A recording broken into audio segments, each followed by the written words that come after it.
कुछ किरदार वक्त के साथ मिट जाते हैं और कुछ खामोशी से तकदीर लिख जाते हैं। पुराने जमाने की बात है। एक गांव था रोशनपुर, जहां हर दीवार पर अल्लाह का नाम लिखा जाता था, मगर दिलों पर दुनिया की मोहब्बत गहरी हो चुकी थी। लोग नमाज पढ़ते थे, लेकिन मस्जिदों से ज्यादा बाजारों की तरफ भागते थे।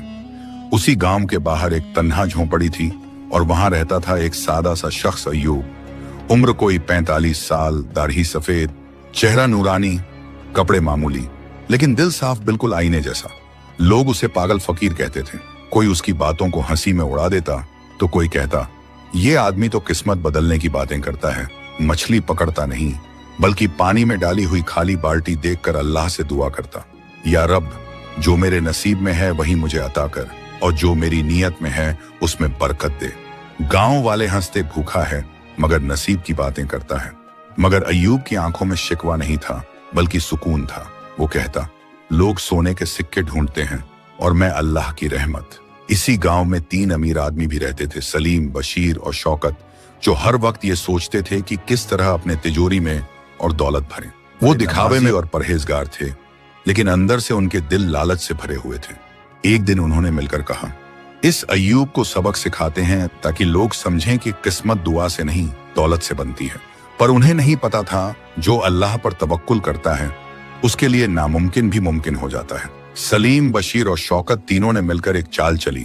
उन्होंने सोचा, अगर इस अय्यूब को हम सोने की ईंट दिखाकर बहकाएं और फिर उसे जलील करें तो लोग समझेंगे कि ये फकीर बस बातें करता है, कोई करामत नहीं रखता।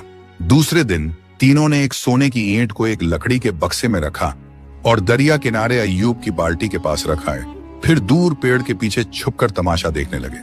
सुबह सुबह जब अय्यूब हमेशा की तरह अपने कांपते हाथों से बाल्टी उठाने गया, उसकी निगाह उस बक्से पर पड़ी। उसने बक्सा खोला और देखा, चमकती हुई सोने की ईंट। तीनों दौलतमंदों के चेहरे पर मुस्कान आ गई। अब गिरेगा ये फकीर, दौलत देखकर भागेगा। लेकिन अय्यूब ने वो सोने की ईंट 2 पल देखा और फिर पानी में फेंक दी। हाँ, सीधा पानी में, अल्लाह की राह में। फिर वो बैठ गया और बोला, या रब, मैंने कभी तुझसे सोना नहीं मांगा। जो तूने दिया वो भी इम्तिहान था, और जो तूने लिया वो भी मेरी रजा है। पीछे छुपे तीनों के चेहरे पर जैसे किसी ने तमाचा मार दिया हो। ने गुस्से में कहा, ये क्या पागलपन है?